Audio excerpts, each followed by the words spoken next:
अक्सर देखा गया है कि हम मंदिर जाते हैं तो पुष्प भगवान को चढ़ाते हैं, माला लेकर जाते हैं, माला भगवान को चढ़ाते हैं और फिर वहाँ से हम हमारी ये कामना रहती है कि हम मंदिर जा रहे हैं तो वो जो पुष्प है, वो जो माला भगवान पे चढ़ी है, हम लोगों को मिल जाए।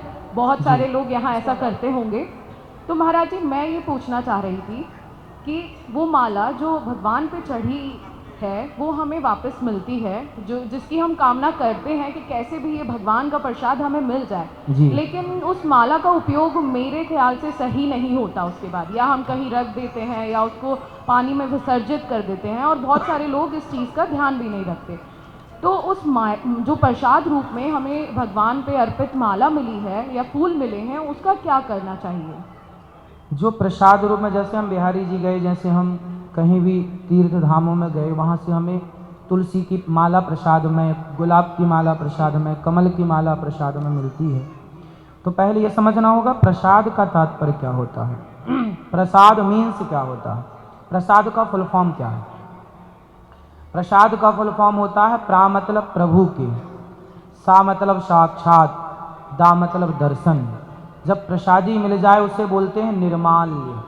जब भगवान जी को माला उतार कर आपको हम देते हैं या पुजारी जी देते हैं, उसे बोलते हैं निर्माल्य।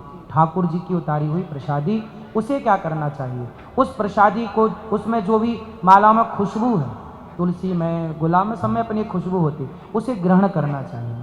खुशबू ग्रहण करके उस माला को प्रसाद मानकर कि भगवान के चरणों की माला है, उसे नेत्रों से लगाकर उसे अपने घर में पूजा के जहाँ आप रखना चाहें सुरक्षित रख दें। यदि विशेष माला, जैसे हम द्वारिका जी गए, जगन्नाथ जी गए, बिहारी जी गए, विशेष माला हो गई वहाँ की, उन मालाओं को संभाल के रखना चाहिए।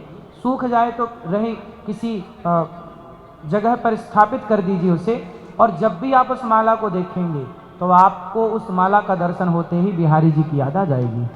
तो एक यादें जुड़ जाती हैं। तो ये चीज़ें संजो के रखना चाहिए जब तक रहें। बाकी जब देखो, यदि माला सूख गई तो चलेगी, और यदि समय से सूखी नहीं तो सड़ने लग जाएगी।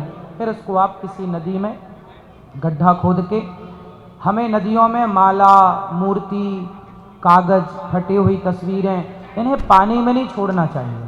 ज़मीन पर एक नदी के किनारे गड्ढा करना चाहिए रेत में, और गड्ढा करके फिर चीज़ों को अंदर विसर्जित करके फिर रेत डालनी चाहिए। तो नदियाँ भी दूषित नहीं होंगी और चीज़ें सुरक्षित, क्योंकि यदि आपने ऊपर फेंक दी, माना कि फटी हुई शंकर जी की, राम जी की फ़ोटो फेंक दी, तो वो किनारे कहीं ना कहीं लगेगी, और लगेगी किनारे कोई पाँव रखेगा, वो अपराध है। इसलिए गड्ढा खोद के नीचे ज़मीन के अंदर, मिट्टी के अंदर फटी हुई फ़ोटो, फटी हुई चीज़ें, माला, ऐसी चीज़ें तो वहाँ विसर्जन कर देना चाहिए। जो घर के हम लोग रोज़ पुष्प उतारते हैं, उन्हें भी ऐसे विसर्जन करना चाहिए, पर विशेष जगह के माला को संभाल के रखना चाहिए। अगर आपको हमारा ये वीडियो पसंद आया हो तो हमारे चैनल जीवांजलि को सब्सक्राइब करें